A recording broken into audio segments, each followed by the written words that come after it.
මම මේක හඳුන්වන්නේ හයිලක්ස් රොබරි අනුර කුමාර දිසානායකගේ කන්ටේනර් රොබරියෙන් පස්සේ හයිලක්ස් රොබරිය මුදල් ඇමති හැටියට තමයි කන්ටේනර් රොබරිය කළේ. දැන් ඊළඟට මේ හයිලක්ස් රොබරිය හරහා බිලියන ගානක වංචාවක් බිලියන ගානක ආදායම අහිමිවීමක් මේ රටට කළා තියෙනවා.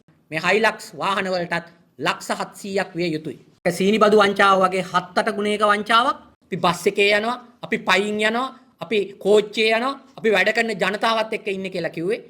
ඒ වගේම සුනිල් අඳුන්නෙත්ති ඇමතිවරයා කිව්වා මහජනයාට නැති කිසිම වරප්‍රසාදයක් අපිට එපා කිව්වා. අපි කියන දේවල් බොරු නම් ඒවට දඬුවම් කරන විදිහේ ව්‍යවස්ථා සංශෝධනයක් ගේන බව කිව්වා. රටේ 6661ක් මරලා ඒවට නඩු නැති මිනිස්සු අපිට අධිකරණවල නඩු නැහැ කියනකොට ට්‍රිලියනයක් මංකොල්ල කාලා තියෙනවා මේ රටේ මහජන බැංකුව ලංකා බැංකුව හා අනිකුත් ආයතන වලින් මේ ජනතා විමුක්ති පෙරමුණ. ඒ ට්‍රිලියනේ කොහෙද තියෙන්නේ? ඒගොල්ලෝ තමයි මේ අනික් අයට හුරු කියලා ඇඟිල්ල දික් කරන්නේ. බරපතල මහ පරිමාණ වංචාවක් රටට ලැබිය යුතුව තිබුච්ච බදු අහිමි කිරීමක් මුදල් අමාත්‍ය ජනාධිපති අනුර කුමාර දිසානායක මහත්මයා සිදු කරලා තියෙනවා. ඒක තමයි මේ හයිලක්ස් ඩබල් කැබ් වංචාව. 2500 සිට 2750 දක්වාත් 2750 ඉඳන් 3000 දක්වාත් එන්ජින් ධාරිතාව CC තිබෙන වාහන සඳහා ඔහු ලක්ෂරි ටැක්ස් ත්‍රෙෂෝල්ඩ් එක මිලියන 5ට වඩා වැඩි ඒවා තමයි ඔහු යෝජනා කළේ. ඒ අනුව ලක්ෂරි ටැක්ස් එකක් ඔහු යෝජනා කළා 100%ක මේ වාහන සඳහා.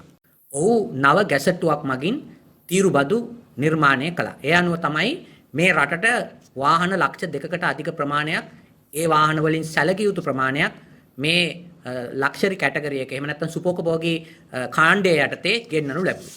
ඔහු ඊටාම නින්දිත විදිහට තමන්ගේ මුදල් ඇමති ධූරයේ ඒ බලය පාවිච්චි කළා මේ ඩබල් කැබ් කියන කැටගරි එක සඳහා මේ බදු 100ට 200 ඔහු ඇතුල් කළේ නැහැ. ඇතුල් නොකොට ඔහු ඒකට කස්ටම් ඉම්පෝර්ට් ඩියුටි එක දැම්මා 120ක්, සර්චාර්ජ් එක 10%, අනිත් ටික ඔක්කොම ඒ විදිහට තියෙනවා. දැන් මේක කාටවත් තේරුනේ නැහැ ඇයි ඔහු මේ ඩබල් කැබ් වලට අර බද්ද අයින් කරේ කියලා. ඒ බද්ද පොඩි ගාණක් නෙවෙයි. සමාන එන්ජින් ධාරිතාව තියෙන කාර් රථයක් එහෙම නැත්නම් SUV රථයකට 100%ක බද්දක් ඇතුල් කරන අනුර කුමාර දිසානායක හයිලක්ස් ඩබල් කැබ් ඒ විදිහටම සියලුම ඔප්ෂන් තියෙන හයිලක්ස් ඩබල් කැබ් සඳහා ඒක ඉවත් කරනවා. ඉවත් කරලා එම කැබ් රථ එහෙම නැත්නම් හයිලක්ස් වාහන 1750ක් මිලදී ගන්න ටෙන්ඩර් කැඳවනවා. ඒ ටෙන්ඩරේ පිළිබඳ පාර්ලිමේන්තුවේ පාර්ලිමේන්තු මන්ත්‍රී ඩී.වී. චානක හෙළි කළා. සම්පූර්ණ සම්ප්‍රදායික ප්‍රසම්පාදන ක්‍රමයට පටහැනිව දින 42ක් දෙන්න ඕනේ. දින 12ක් දීලා ඒ කටයුත්ත කරා. මොකද මේක සැලසුම් කරලා තියෙන්නේ ජනවාරි මාසේ. දැන් මේ නොවැම්බර්. ඒ අනුව අවසාන මොහොතේ මේක කරන්නේ මොකටද? මහජනයාට පෙන්වන්න දැන් මේ අවුරුද්දේ සල්ලි ටික ඉවර වෙන්න ඉස්සෙල්ලා අපි මේ ටෙන්ඩරේ කැඳවනවා කියලා.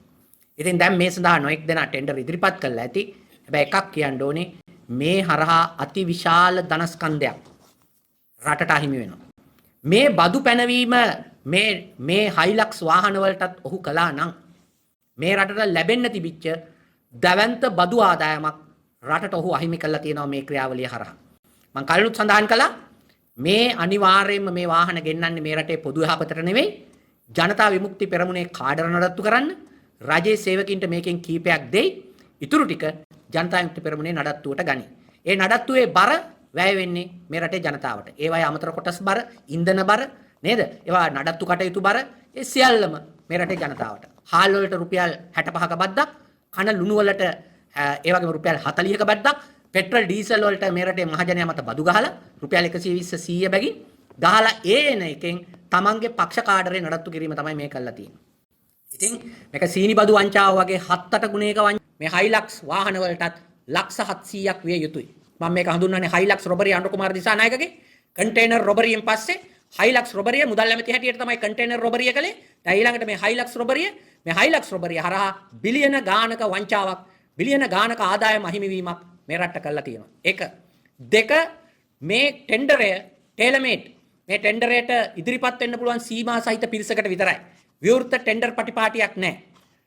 තුන මේ වාහන මම අනිය කෙලින්ම කියනවා මේ වාහන පක්ෂ ප්‍රවර්ධනය සඳහා තමයි යොදාගන්නේ.